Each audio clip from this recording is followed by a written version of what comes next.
희년은 기본적으로 그 50년이 되어서 자신의 그 땅을 다 회복하고 그 빚이 탕감되고 신분이 회복되고 그리고 또 토지를 다시 받게 되는 그 회복하는 그런 제도라고 얘기했었죠.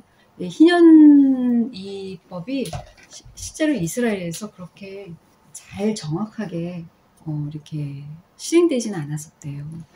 그래서 그 또 7년마다 안식년 해가지고 땅을 쉬게 해줘야 되잖아요. 근데 그런 것들을 사람들이 좀 지키기가 이제 지금도 이스라엘에서 그걸 지키는 사람이 있고 안 지키는 사람이 있대요. 근데 어떤 그 해에 이스라엘에서 엄청난 그 자연재해가 있었던 때가 있었대요. 그래가지고 바나나 같은 게 완전히 다 썩은 거예요. 근데 한 농장만 바나나가 너무 쌩쌩한 거야. 그래서 당신은 어떻게 이 자연재해를 이겨냈느냐. 그때 그 사람이 그러더라고요. 난 특별히 한 게 없다. 다만 7년마다 안식년에 땅을 쉬게 해줬을 뿐이다. 너무 놀라운 고백이죠. 그래가지고 이스라엘 사람들한테 그게 충격이 된 거예요. 전 세계 사람들한테도 충격이 됐겠지만 이스라엘 사람들이 자신들이 안식년을 하나님의 말씀대로 안 지켰을 때야 안식년을 지켰는데 땅이 자연재앙에서 사실 농부가 할 수 있는 건 없잖아요. 그런데 하나님이 그 바나나를 다 지켜준 거예요. 이런 놀라운 일들이 사실은 그 안식년과 이런 희년에서 하나님의 그 율법 아니야? 뭐 꼭 그렇게 해야 돼? 오늘날 그렇게 우리는 자유해 이러지만 실제로 우리나라에서도 크리스천 중에서 제주도 가셔갖고 7년마다 그 땅을 쉬게 하는 그 귤농장을 하시는 분이 있었어요. 저희 청년 때 놀러 가기도 하고 그랬었는데 바보 같아 보이지만 그렇게 하나님 말씀에 대해서 단순하게 순종하는 그런 것들이 굉장히 사실은 나중에 놀라운 일들을 결과를 가져옵니다. 자, 오늘은 기업이라는 것에 대해서 조금 나눌게요. 우리가 신약에서 기업을 상속받게 하려 함이라 뭐 이런 말씀들이 이렇게 있잖아요. 근데 그 기업이란 단어가 우리한테 사실 생소하잖아요. 우린 기업 그러면 삼성, LG 막 이런 거가 생각나잖아요. 그런데 성경에서 그런 회사를 대기업을 말하는 것도 아니고 중소기업을 말하는 것도 아닐 텐데 분명히 성경 안에서의 기업이라는 단어가 주는 것이 있는데 그것의 그 원초적인 것은 구약에서부터 그 메시지가 쭉 흘러서 신약에서 기업이라는 단어를 말했을 때 유대인들은 다 알아듣고 또 신약 성도들 헬라인이죠. 로마 사람들. 그 사람들한테 이 말하자면 유대인 메시아닉 주 예수 믿는 유대인들 그분들이 이 구약적인 배경들을 설명할 때 사람들이 그것을 이제 배우고 알아듣고 또 전수하고 이렇게 했다는 거죠. 그런데 하나님이 그 기업을 주시는 하나님인데 어떤 것들을 주시냐면은 먼저 첫 번째는 우리한테 생명이라는 걸 주시는 거예요. 생명. 그러니까 육체의 생명을 주실 때 육체의 생명이라는 것은 사실 영원한 하나님의 생명을 예표적으로 보여주는 거죠. 그리고 아담한테 생명을 주셨잖아요. 그 혼에 그 하나님의 영을 불어넣어 주시고 그러면서 그게 생육하고 번성하고 땅에 충만하라. 그런 명령으로 주셨어요.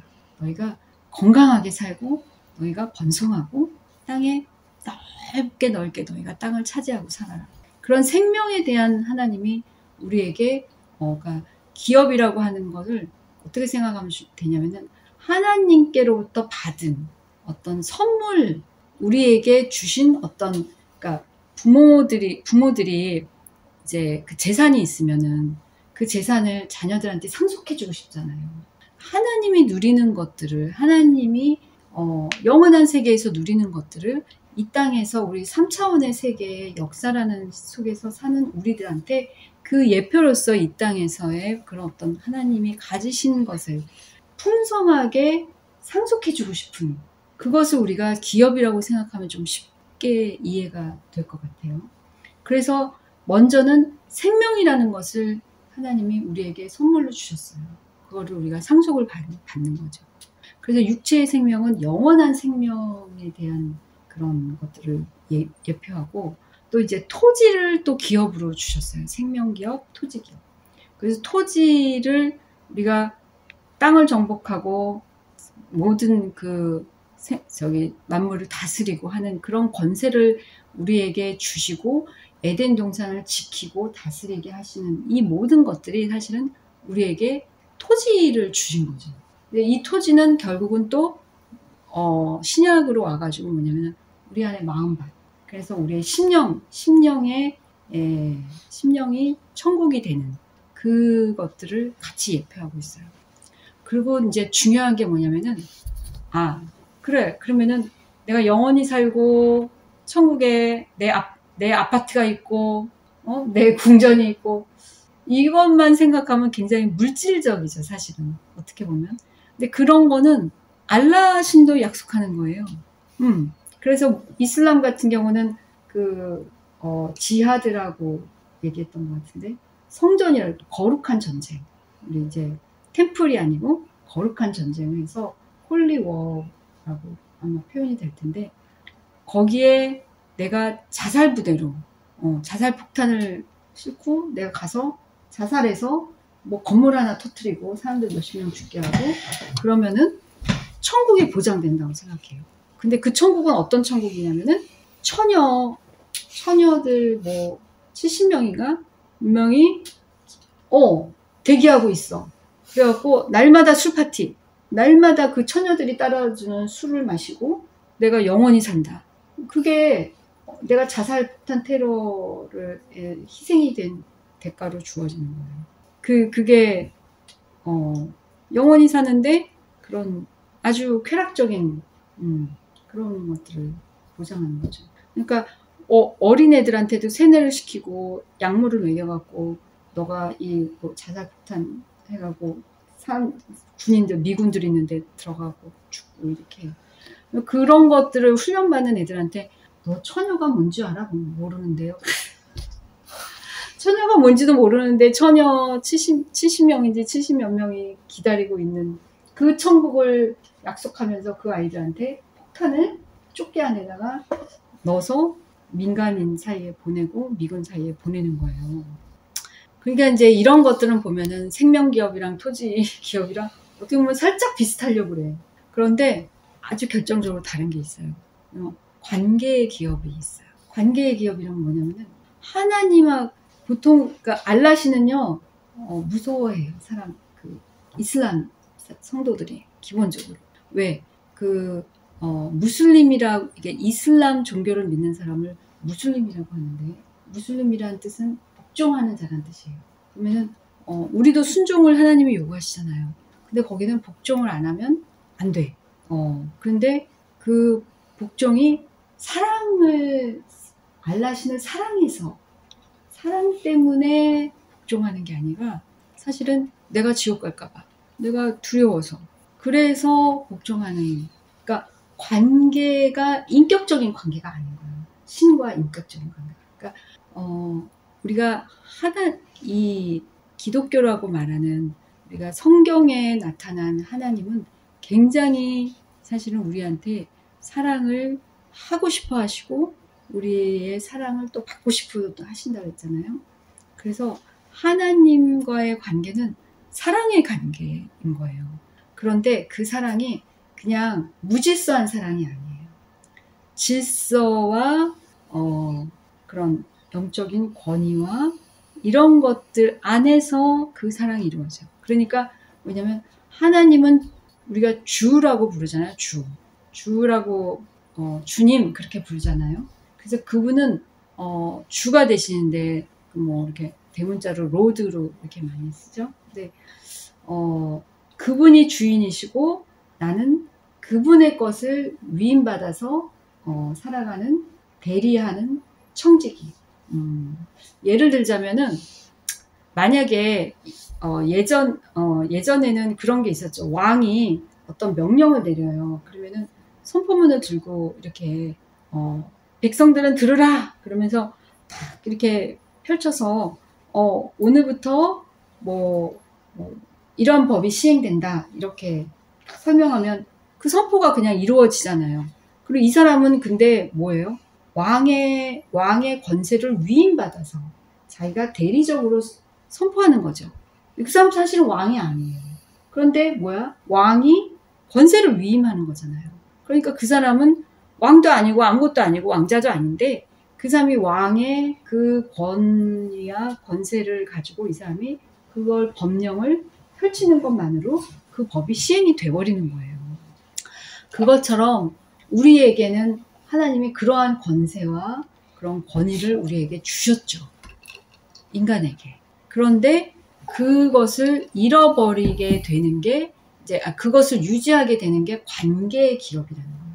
그 뭐냐면은 하나님은 통치자시고 나는 그분의 백성이 되고 그분은 주가 되시고 나는 그분의 백성이 되고 그분은 우리의 아버지가 되시고 우리는 자녀가 되고 그분은 우리의 목자가 되시고 우리는 양이 되고 그분은 우리의 왕이 되시고 우리는 그분의 백성이 되고 그런 관계들. 그래서 하나님 나라는 그러니까 하나님 나라는 절대 무질서한 나라가 아니라는 거예요. 질서의 나라라는 거예요. 그리고 하나님은 그 질서를 자 어떤 나라의 질서를 알 수 있으려면 뭘로 알 수 있을까요? 그 나라는 질서와 이런 것들이 체계적으로 잘 잡혀 있어서 사회가 안정적이다라는 거를 여러분 뭘로 알 수 있어요? 보통 법. 맞아요. 법으로 알 수 있는 거예요. 이게 법이라는 것을 통해서 그 나라의 정신, 그 나라가 추구하는 바 이런 것들이 다 드러나게 돼 있어요. 그래서 하나님이 그러니까 우리는 구약은 율법, 신약은 은혜 이렇게 생각하지만 절대 그렇지 않아요. 율법 안에 하나님 나라의 질서가 엄격하게 있는 것은 그만큼 하나님이 그 하나님에게 속한 백성들을 보호하시는 사랑인 거예요. 사랑의 표현. 부모가 왜 애들한테 가스레인지 이런 거 함부로 손을 못 대게 해요? 그게 아이들한테 율법인 거예요.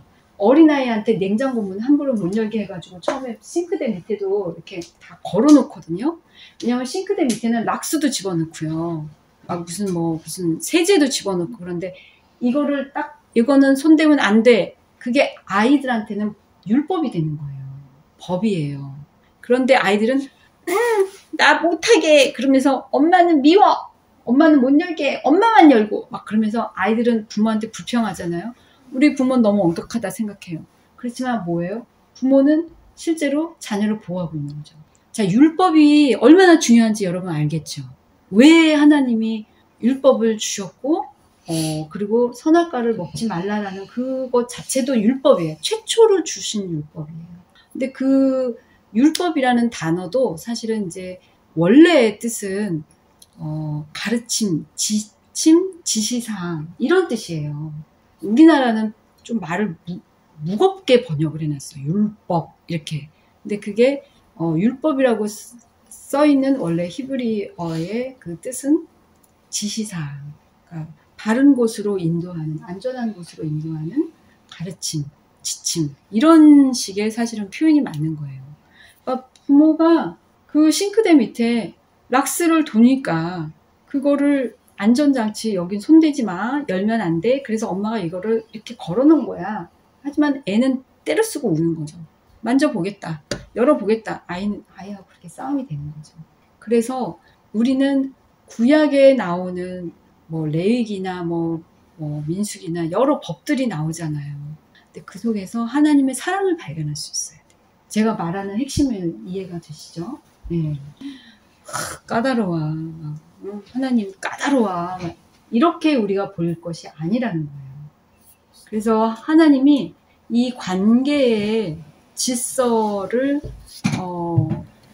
이것을 위해서 하나님이 그 법을 제정하셨고 그 법을 통해서 하나님의 사랑이 흘러가야 되는데 내가 이 법만 지키면 나는 지키고 있으면 나는 잘하고 있는 거야 하나님과 이렇게만 생각을 해왔던 게 이제 유대인이고 사실 오늘날도 우리 교회 안에도 그런 생각들이 많이 있죠. 그래서 그런 그 이스라엘이 그 그 법을 지키는 그런 어떤 행위만 가지고 당연히 하나님이 우리를 사랑하실 거다 이렇게 생각하는데, 하나님은 그런 게 아니라 내가 이 법을 제정한 목적, 그리고 이 법이 실질적으로 어떻게 사회에서 이것이 이루어지고 있느냐, 이런 것들에 대해서 하나님이 우리 마음의 중심을 원하시는 거죠. 근데 그것이 없이 우리가 행위만 하는 것을 통해서 나는 뭐 괜찮아 라고 생각하는 것은 사실은 하나님과의 관계라는 측면에서는 이게 어그러지는 거예요. 그래서 제가 지난번에도 말했던 희년에서 말하는 구원이라는 것은 단순히 내가 그 죄의 빚이 탕감받고 그 다음에 신분이 회복되고 뿐만 아니라 심령, 이 토지를 상징하는 내 이 마음밭 있죠. 마음밭. 이것이 실질적으로 심령이 천국이 되어지는 그 삶까지의 모든 과정을 사실은 포함하고 있어요. 이 관계의 기업이 그 심령이 회복되어지는 그리스도의 성품으로 우리가 바뀌어지는 이 과정이 바로 이 희년의 법안에 이것들이 포함이 되어 있는 거예요. 그래서 제가 지난번에 속죄 예수님께서 그 이제 처음 공생에 이제 시작하시면서 그 나사렛에서 선언을 하시잖아요. 포로된 자에게 자유를, 눌린 자를 자유케 하고 또 눈먼 자가 다시 보게 하신다는 이것에 대해서 예수님이 선포하셨을 때 그것이 바로 너희에게 희년이 임했다라고 말씀하시는 거예요. 너희에게 희년이 임했다. 그래서 속죄는 우리가 속죄라고 말하는 그 신약에서의 표현은 죄의 빚, 부채탕감이라는 이 그 희년법에서 부채탕감, 곧 빚이 처리되는 거죠. 죄의 빚. 이게 죄의 빚. 이게 신약에 와서 이렇게 되는 거예요. 그 다음에 우리가 신약에서 말하는 너희가 죄에서 해방되었다 이렇게 얘기할 때 그 자유는 바로 노예 신분에서 해방되는 것을 말하고, 또 구원은 너희가 구원받았다라고 말하는 것은 토지가 돌아오는 것. 그래서 제가 첫날에 그 얘기했었죠. 이스라엘의 노예 이 해방이 있었고 또 흑인들이 노예 해방이 있었는데 결정적인 차이가, 흑인들은 계속적으로 가난이 대물림되고 그 할렘가를 이루고 지금도 범죄율이 높고, 그 흑인들이 왜 범죄율이 높고 또 못 사는가라는 것을 현대에서의 지금은 개인 소유 재산을 다 흑인들도 취할 수 있으니까, 그럼에도 불구하고 노예 해방 당시가 아님에도 불구하고 흑인들이 왜 지금까지 가난이 되물림되고 있느냐, 이거를 흑인들이 고민한 거예요. 근데 뭐라고 얘기를 하냐면은 아버지 없는 퍼센트가 흑인들이 훨씬 높아. 그러니까 미혼모 가정이 많은 거예요.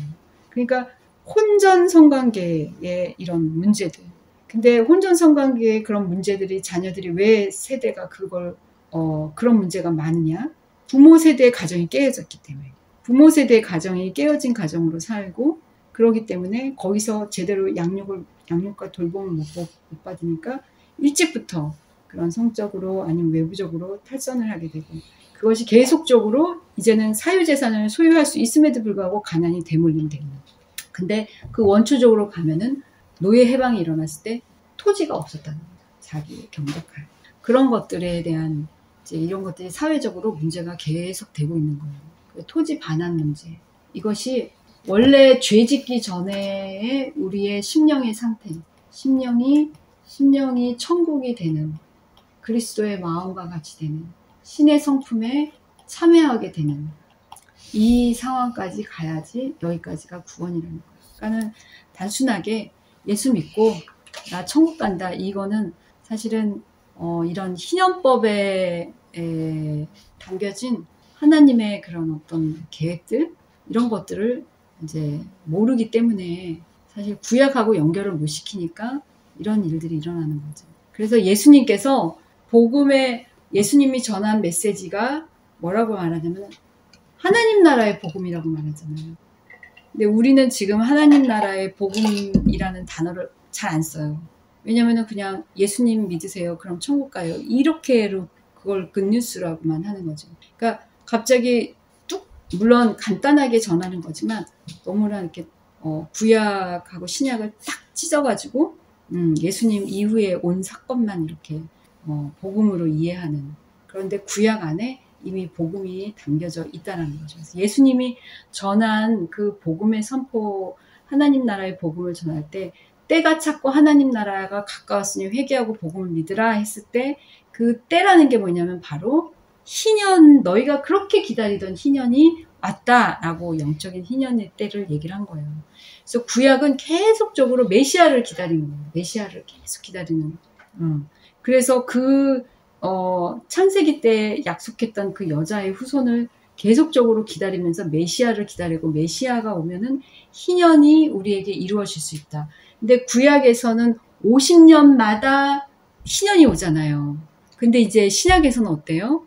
예수님을 믿고 내가 신앙생활을 하는 가운데서 굳이 꼭 50년이 아니어도 내 안에 심령 천국이 이루어질 수 있는 거죠. 특별히 부흥의 때는 그것이 굉장히 빨리 급속하게 집단적으로 이루어진다는 거죠.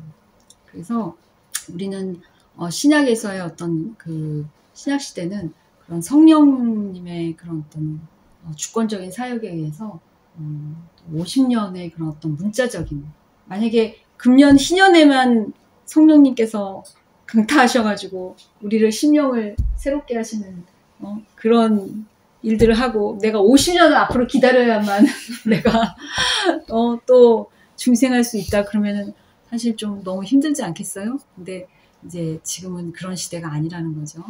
네. 이 희년이 50년을 기다려야 되는데 50년을 안 기다려도 되는 방법이 하나 있어요. 그게 어디에 나오냐면 룻기에 나와요. 뭐냐면은 기업물을 짜라는 그 보아스가 나타나잖아요. 그 나오미가 이제 다 팔고 가난해져 갖고 돌아왔어요. 과부가 돼가지고. 그리고 며느리하고 돌아왔는데, 시어머니가 돌아왔는데 50년을 기다려야 되는 거죠. 자기네가 이제 몇 년 만에 돌아왔는지 정확하게 안 나와요. 하지만 몇십 년이 남은 것 같아요. 그래서 그 떨어진 이삭을 주어서 생계를 근근히 이어야 되는 아주 가난한 그런 사람들이 된 거예요. 그런데 그때 보아스가 나타나죠. 근데 보아스 말고 원래는 가장 가까운 친척이 기업을 물러준다 그래. 그러니까 말하자면 이건 뭐야? 자, 우리 자매가 이제 그런 지금 노예 신분이 됐어요. 종의 신분이 됐어요. 그런데 제가 제일 가까운 친척이고 내가 돈이 많아. 그래갖고 이 집의 땅을 내가 사줘도 내 재산에 내가 크게 힘들지 않은 그 정도의 여유가 있는 거예요. 그럼 내가 해야 돼. 의무예요, 의무. 이거는 선택사항이 아니라 의무사항이야. 근데 내가 그걸 하고 싶지 않아. 왜? 내 재산인데 갈라서 이 집에 회복을 시켜줘야 되는 거죠. 그리고 지금 이제 과부가 됐잖아요. 그러면 아들까지 낳아줘야 돼. 그래서 대를 이어줘야 돼요. 이 여자의 남편의 그 자손으로 내 자녀가 등록이 되면서 합법적으로 내 재산을 이렇게 같이 나눠야 되는 거예요. 그러니까 싫을 수 있잖아요. 그래서 룻기에서 보면은 원래 1순위인 사람이 그걸 포기해요. 그래서 보아스가 1순위가 아니기 때문에 보아스한테 룻이 조심스럽게 다가가고, 그런데 그 시어머니인 나오미는 보아스가 재력 있는 사람이라는 걸 아는 거죠. 그래서 보아스가 인격과 이런 재력을 다 가지고 있기 때문에 그 사람 옆에서 떠나지 말 것을 이렇게 귀뜸을 해주는 거예요. 그래서 그렇게 토지를 다시 반환해주는 사람, 그 사람을 기업무를자라고 불렀어요. 기업무를자. 그래서 그거가 이제 히브리어로는 고엘이라고 부르는데, 나를 대신해서, 그러니까 내가 만약에 나오미가 30년을 기다려야지 신년이 온다고 생각해 보세요. 그러면은 그 30년이 이 기업물을자가 나타나면 오늘 오는 거예요. 이거 진짜 이게 복음 아니에요? 그쵸? 복음이야. 30년 동안 나는 보리이삭을 주고 땡볕에서 일을 해야 되는데 그 남자의 재산이 내 재산이 되는 거예요. 그러니까 이거는 완전히 그리고 남편이 없어서 서러운데 생계를 자기가 책임을 져야 되는데 남편이 생기는 거예요. 그리고 자녀도 낳을 수 있고. 그러니까 이 기업물자가 나타난다는 거는 정말 굿뉴스 중에 굿뉴스인 거예요. 그래서 그 기업물자가 나타나서 내가 토지를 사줄게 하는 거를 바로 기업무룩이라고 얘기를 하고 토지무룩이 이렇게도 표현을 해요. 그래서 나의 몇십 년의 시간을 땡겨오는 사람, 오늘 나에게 그거를 현실로 만들어주는 사람, 그 사람이 되는 거죠. 그래서 이 기업무룩자는 바로 예수 그리스도를 예표해요. 그러니까 여러분은 이제 룻기를 읽을 때 어떻게 봐야 되냐면 가난한 여자가 부자 남자를 만나서 신데렐라가 돼가지고 하루아침에 벼락부자가 되고 그렇게 된 아름다운 로맨스, 중년의 남자와 젊은 여자의 사이에 이렇게 읽으면 안 돼요. 또는 시어머니를 잘 공양을 했더니 잘 섬겼더니 복을 받았다. 이렇게. 또는 정말 좋은 시어머니가 있으니까 며느리가 이렇게 또 복을 받는다. 이런 식으로 유교적으로 읽을 게 아니라는 거예요. 예. 왜 이제 5월 달 되면은 좀 이런 식으로 많이 이렇게 이렇게 적용을 해서 이렇게 설교가 되기도 하는데 그것이 또 필요하기도 하지만 실제로 잘 섬겼죠. 서로. 그것도 필요하지만 사실은 우리가 이 룻기를 하나님께서 기록하게 하신 목적이라는 게 사실은 예수 그리스도를 이 희년법을 통해서 예수 그리스도를 우리한테 설명해 주시고 예수 그리스도는 너희에게 이런 분이 될 거야. 이렇게 너희에게 기업물을 자처럼 그렇게 오실 분이야. 라는 거를 알려주기 위해서 룻기가 있는 거예요. 이 룻기는 사실은 사사기 시대의 스토리거든요. 이 고엘이라는 이 히브리어 말, 그 기업물을 자라는 이 말이 그러니까 나를 대신해서 나의 잃어버린 것들, 빼앗긴 것들, 신분과 그 빚을 갚아주고, 신분을 회복시켜주고, 잃어버린 토지까지 다 회복시켜주는 그 정말 은인이죠, 은인.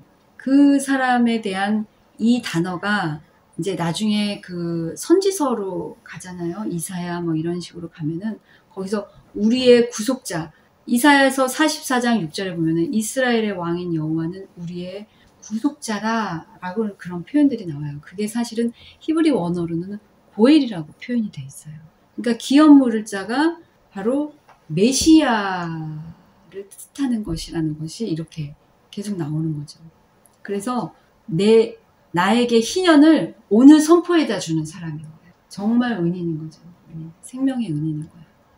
그래서 하나님께서 이 기업물을 자의 자격을 정해놨는데 그게 이제 그 구약에 보면은 첫 번째는 혈연 관계해야 돼. 혈연 관계. 그러니까 네. 첫 번째는 기업물을 자의 자격이 내게 남이 아무리 돈이 많아도 기업 물어줄 수가 없어요. 그 다음 두 번째는 자원해야 돼요. 이 사람이 싫다고 해서 첫 번째 1순위인 사람이 신을 벗잖아요. 벗어서 그걸 증명을 삼잖아요. 그게 그 사람은 자원하는 마음이 없는 거죠. 자기 재산이 아까운 거예요. 그 다음에 경제력이 있어야 돼. 그 땅을 그걸 다시 사줄 만한. 자, 우리 예수님은 그러면은 어떤 관계인가 보세요. 오직 하나님의 형상을 닮은 게 그리스도의 형상을 닮은 게 인간이죠. 그쵸? 그래서 하나님의 형상 그분이 우리의 오리지널이세요. 그쵸? 예. 그래서 하나님을 닮은 유일한 존재 우리와 같은 유일한 존재가 바로 교제할 수 있는 존재가 관계를 기업을 누리게 할 수 있는 존재가 바로 예수 그리스도. 그래서 그분이 소를 위해서 오신 게 아니고, 또 독수를 위해서 오신 게 아니고, 인간 같은 혈형 같은 그 존재적인 어떤 그런 퀄리티를 가진 우리 인간을 위해서 오셨다는. 예수님이 자원하셔서 오셨죠. 예수 그리스도께서. 그쵸? 강제로 오신 게 아니죠. 그분 안에는 생명, 그리고 또 그 은혜, 그분 안에는 모든 풍성한 것들, 치유, 모든 것들을 다 그분이 다 가지고 계시죠. 엄청난 이 경제력이라는 것을, 경제력이 상징하는 그분 안에 있는 모든 그 권세와 능력. 예수 이름 앞에 사단이 꼼짝을 못 하잖아요. 그쵸? 그러니까 그런 모든 것을 가지신 그분이 우리를 자유케 해주러 오신 거예요. 그래서 바로 기업 물을 자가에게 요구되는 이런 가까운 혈연이어야 된다. 그 다음에 자원하는 심령이 있어야 된다. 그 다음에 능력이 있어야 된다. 능력자 한마디로. 예.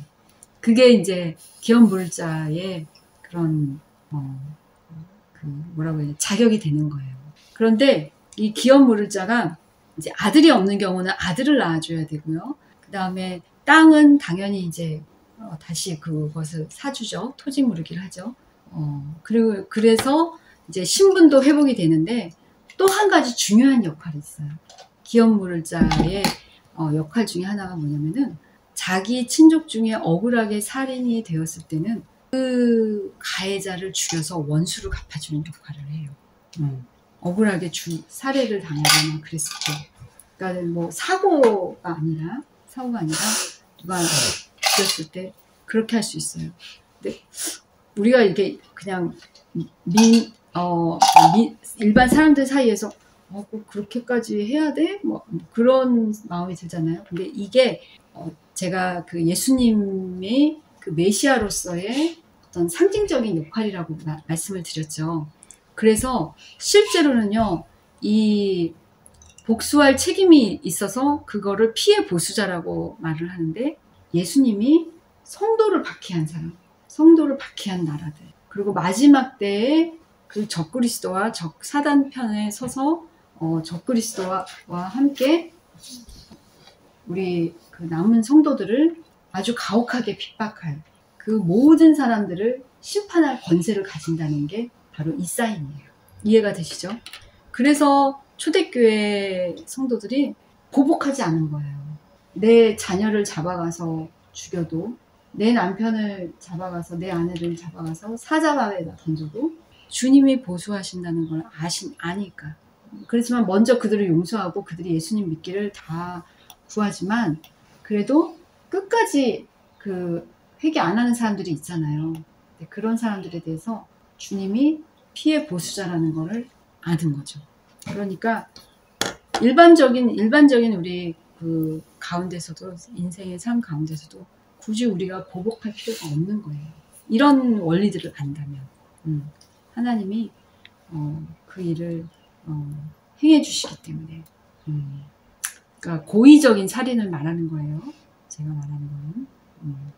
그래서 기업 물을 자로 오신 그리스도, 그분의 역할, 이것들을 우리가 희년하고 예수 그리스도하고 이렇게 연관이 잘 안 되는데 라고 우리가 처음에 제목을 얘기했을 때 여러분들 아마 그러셨을 거예요. 저도 그랬거든요.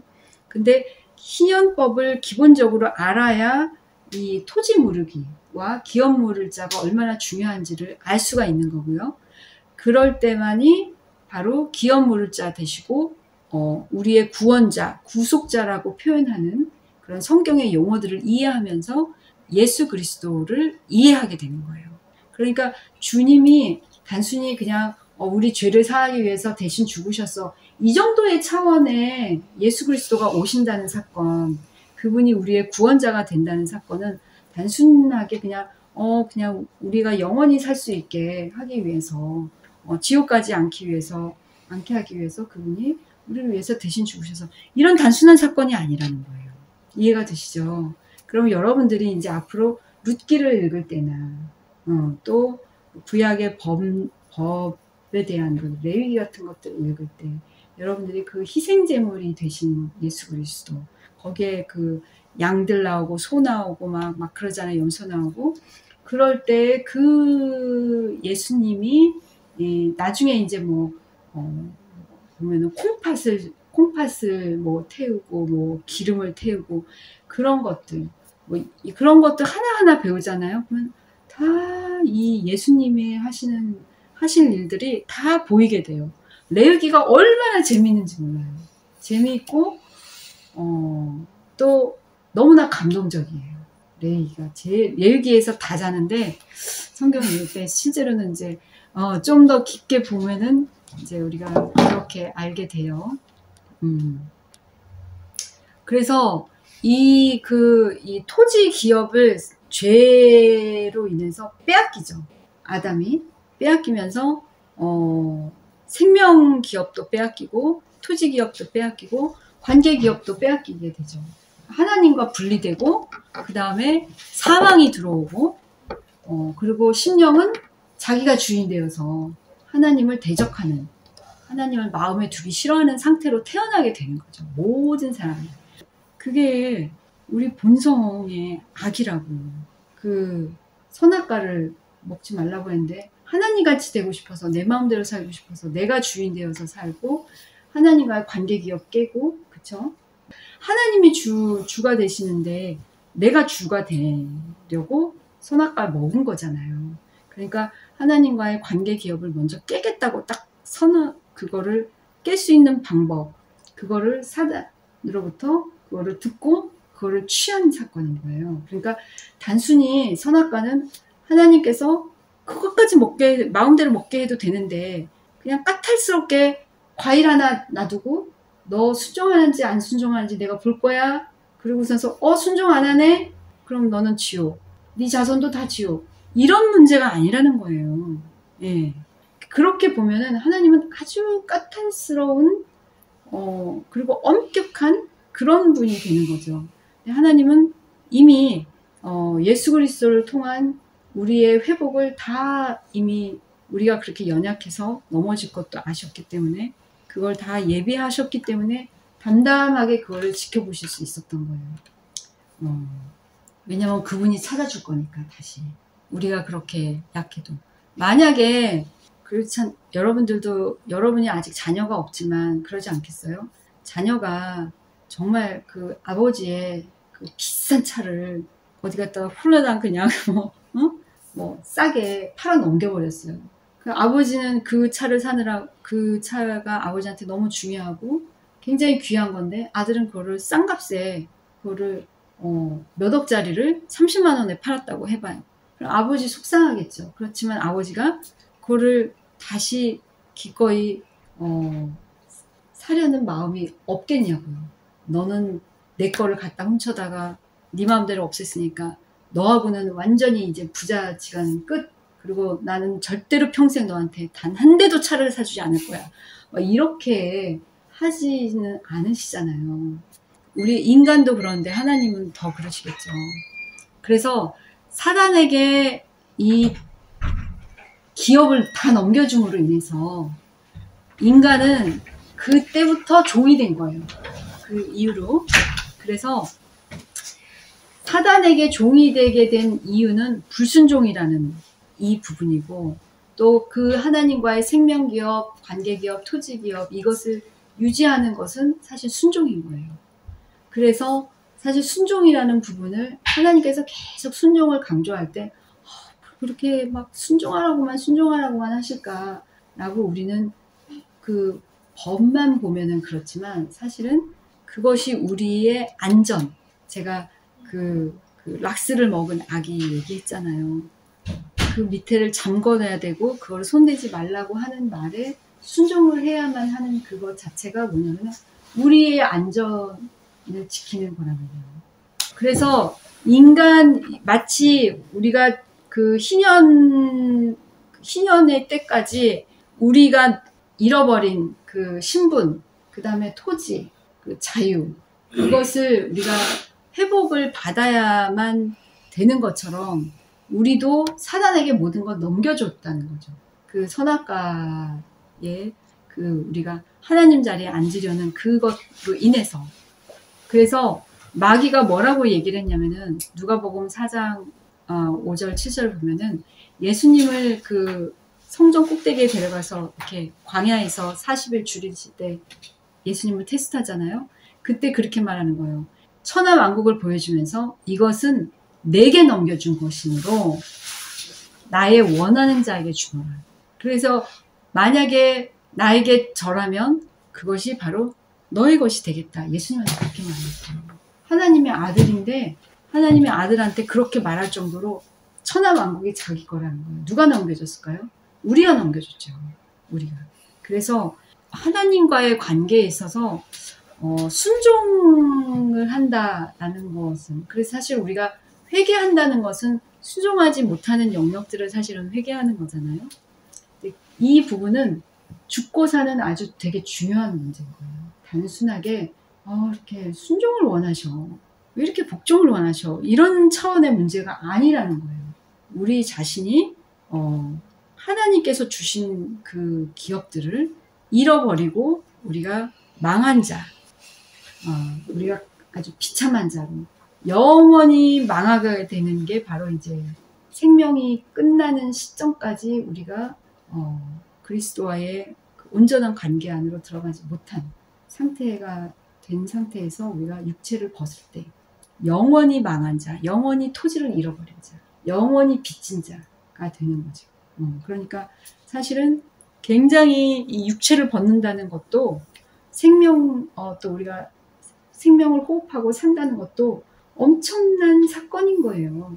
예, 우리가 그 가치를 잘 몰라서 그렇지. 예.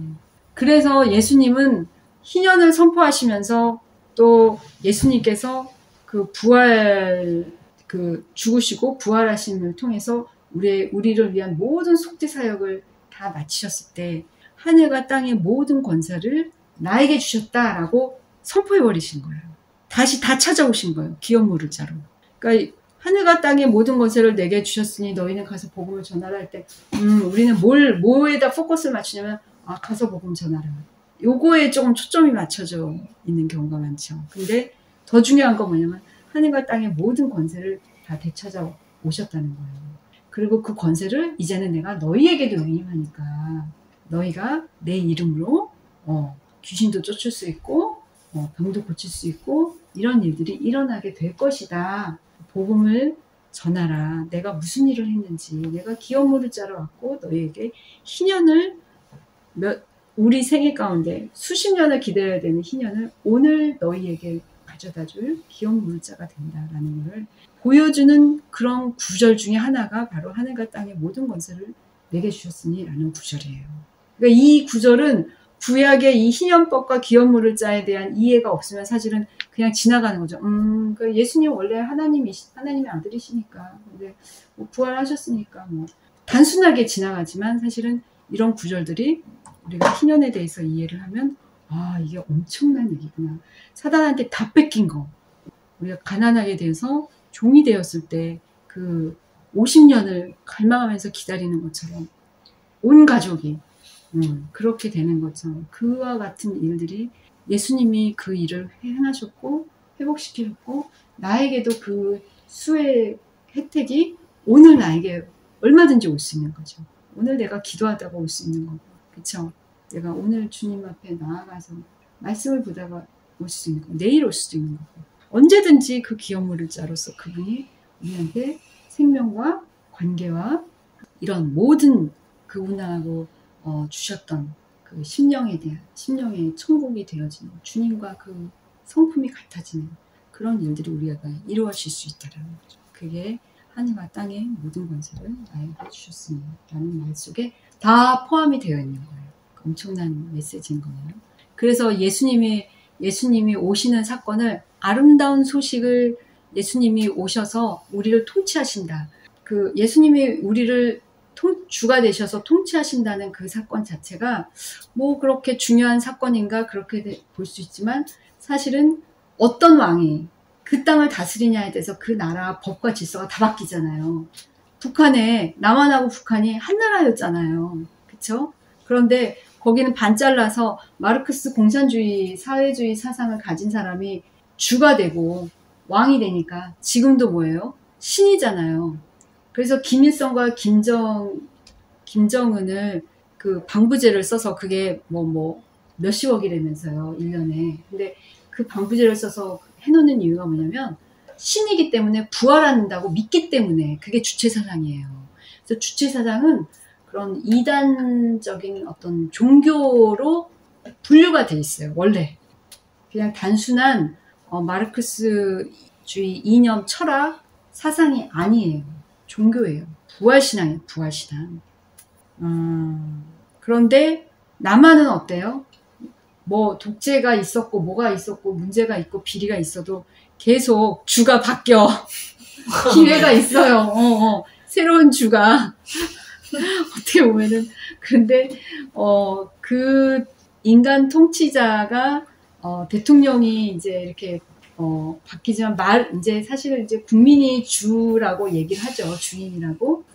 그렇지만 어쨌든 그 통치의 최고의 권력을 몇 년씩 이제 사람을 대표자를 뽑아서 이렇게 이제 리더로 그렇게 하는데 어쨌든 법이 완전히 다르잖아요. 법 체계가 남한하고 북한하고. 그렇죠? 그거는 통치 체계가 다른 거고 그 나라를 다스리는 그 사람들이 다른 거죠. 그러니까 거기에서 신음하는 사람은 완전 북한하고 우리하고 완전히 다르잖아요. 삶이. 그래서 그것이 어떤 왕이 나의 주가 되느냐, 솔로몬과 다윗 왕이 나의 주가 되느냐, 아합 왕이 나의 주가 되느냐, 그거에 의해서 내 삶이 고통이 되는 거예요. 아합 왕 때 어때요? 비가 안 오잖아요. 비가 다 논밭이 쩍쩍 갈라지는 거예요. 포도원에 포도가 안 열리는 거예요. 먹을 게 없어. 그러면은 아합 왕 같은 시대는 땅을 팔아서 넘겨야 되는 가난한 사람, 빚진 사람이 엄청나게 늘어나겠죠. 그쵸? 근데 솔로몬이나 다윗 시대는 다 풍성하고, 예수님을 예표하는 그런 왕이 다스리니까 어때요? 내게 넘쳐! 내게 풍성이 넘쳐요. 왜 종이 돼요? 종이 될 이유가 없는 거예요. 내게서 나오는 게 수확이 넘치니까. 그래서, 인간이 그 죄로 인해서 사단에게 그 죄를 선택하고 사단에게 그 땅을 넘겨줌으로 인해서 그 이후부터 뭐가 됐냐면요. 에덴 동산에서 쫓겨나기 전까지는요. 다 공짜. 다 공짜야. 모든 게. 그래서 그냥 무상으로 풍요를 누릴 수가 있었는데요. 그 뒤로 죄의 결과로 어떻게 돼요? 이제 남자들은 농사를 지어야 되고 생계를 책임져야 되고 여자는 아이를 낳아야 되고 또 남편을 사모하게 되는 그런 이제 또 해산의 고통이 따르고 이런 여러 가지 것들이 때문에 땅이 곡식을 자원에서 내어주지 않는 거예요. 왜? 하나님 앞에 불순종하는 그 인간에게 자연 생태계가 전부 불순종하는 거예요. 그래서 우리가 왜 사자를 무서워해요? 하다못해 뱀도 무서워해요. 왜 그래요? 뱀하고 대화 있었던 사이인데 불순종해요. 우리에게. 순종하지 않아요. 그러나 예수님이 오시는 시대는 다시 동물들이 인간에게 순종하는 시대가 되는 거예요. 그러니까 육식 동물이 그 풀을 뜯게 되는 그런 일들이 일어나고 아이들이 독사물에 손을 넣는 그런 일들이 그런 회복이 일어나는 거죠. 모든 그 에덴 동산에서의 그런 어떤 창조 질서가 다시 회복이 되게 되는 거예요. 그러니까 우리가 주님의 재림을 간절히 마치 희년을 기다리는 사람들이 나오미와 룻이 기업무르자를 간절히 원했던 것처럼 사실 우리가 그렇게 이제는 주님의 재림을 사모하고 기다려야 되잖아요. 근데 솔직하게 주님의 재림이 사모가 됩니까? 그 전에 계시록이 있잖아. 계시록이 너무 무시무시하잖아요. 그러니까 우리는 계시록 때문에 주님의 재림이 사모가 안 되는 거예요. 그래서 엔타임 얘기하면 불편해. 너무 불편하고 이단들이 갖다가 너무나 잘못 사용하고 그렇기 때문에 지금요 우스갯소리 농담으로 그런 말이 있어요. 주님이 재림하고 싶은데 못 오신대요. 왜? 성도들이 원하지 않아서. 성도들이 주님 오세요, 어서 오세요, 그걸 원하지 않는데요. 그러면 성도들이 언제 원할까요? 박해가 오면. 너무너무 심한 박해가 오면은 주님 어서 오세요. 어서 오셔서 빨리 이 박해를 끝내주시고 아름다운 희년의 나라, 천년왕국을 우리에게 풀어주세요. 이걸 기대하지 않겠어요? 사실은 주님은 박해의 시간을 빨리 주시는 것보다 우리한테 자유를 누리면서 이 땅에서 자유롭게 신앙생활 하면서 이 땅에서 영생을 누리면서 살도록 토지와 관계기업 이런 것들 다 생명기업을 다 누리면서 살도록 해주시고 싶은데 우리는 편안하면 편안할수록 더 죄 짓는 것에 더 빨리 가게 됩니다. 크리스찬이나 non 크리스찬이나. 그렇죠. 그래서 악이 창궐하고 그렇죠. 낙태부터 해서 뭐 동성부터 해서 여러 또 지금 뭐예요? 연쇄살인이 그렇게 많잖아요. 실제적으로. 그렇죠. 납치, 강간, 인신매매 뭐 여러 가지 이제 이슈들이 있잖아요. 그래서 그런 부분들의 다 모든 것들이 이제 하나님께서 이제 오실 때가 더, 그러니까 예수님이 오실 때가 더 가깝다라는 걸 보여주는 사인이기도 하면서 또 한편으로는 박해의 시간도 가까워온다라는 사인이 되기도 해요. 그래서 우리가 이제 이 교회에서 회개의 메시지를 우리가 그거를 붙잡는 이유도 빨리빨리 우리의 죄 문제를 우리가 하나님 성령님의 도우심을 구하면서 우리 힘으로는 죄를 끊어내기가 어렵잖아요. 성령님의 도우심을 구하면서 주님을 의지하고 붙잡으면서 우리가 거룩으로 나아가는. 그래서 주님이 오실 때쯤에 일어나는 그런 모든 박해와 환란을 넉넉히 초대교회처럼 이기는 자. 예. 그래서 이기는 자에 대해서 그 계시록에 계속 나오잖아요.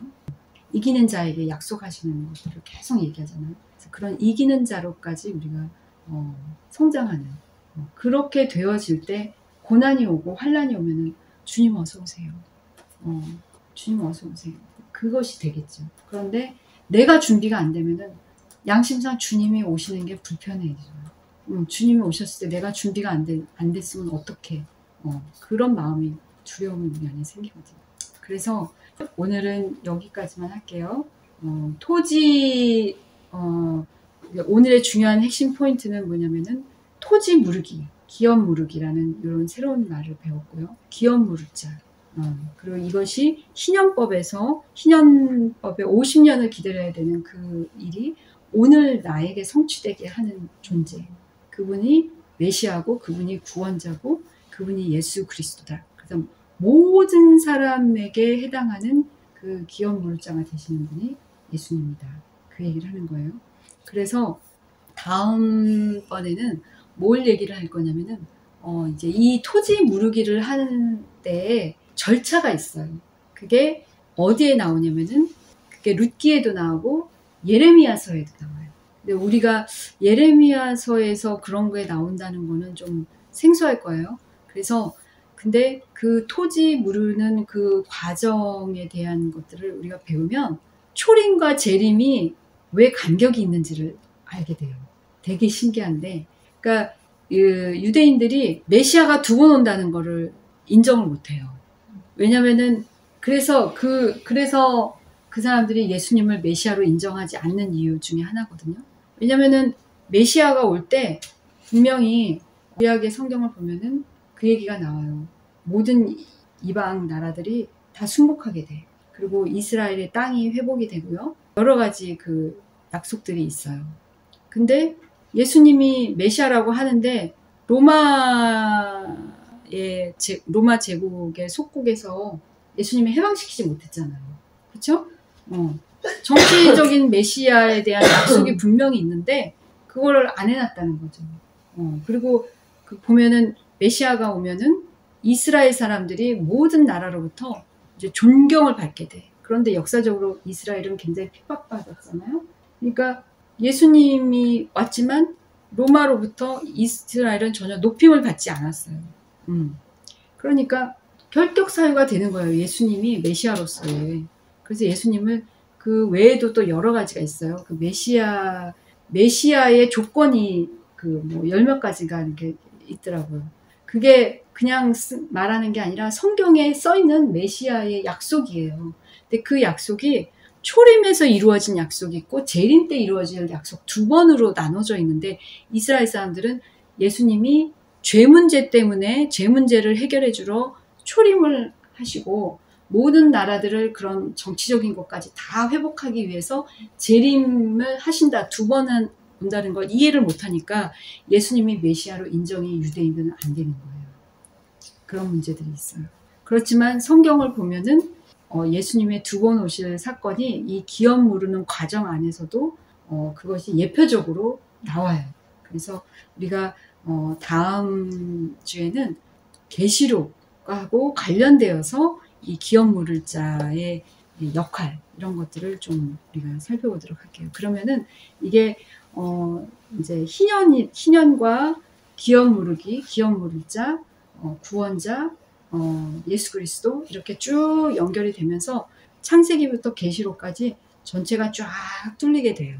이게 전체적으로 이게 우리가 신약에서 말하는 이런 내용들이 구약에서 여기에서 기원해서 이렇게 설명이 되어지고, 그리고 이것이 오늘날 우리가 이런 수혜를 받고 있구나라는 것이 전체적으로 이제 더 선명하게 이해가 되면서 계시록에 있는 그 환란 내용들 있잖아요. 재앙들이 그렇게 무서워지지 않아요.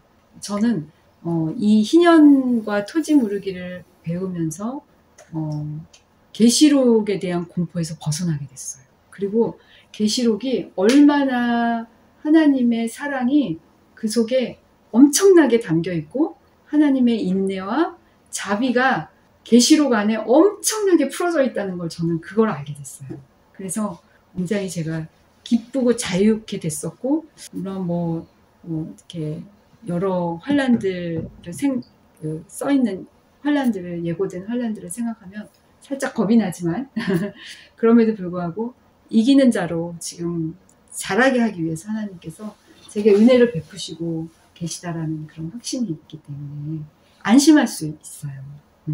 그런 그 계시록을 읽을 때도. 그래서 다음에는 이런 것들을 같이 풀면서 여러분들에게 그 계시록에 대한 공포에서 좀 벗어나는 그런 시간이 됐으면 좋겠어요. 네, 여기까지 마치겠습니다.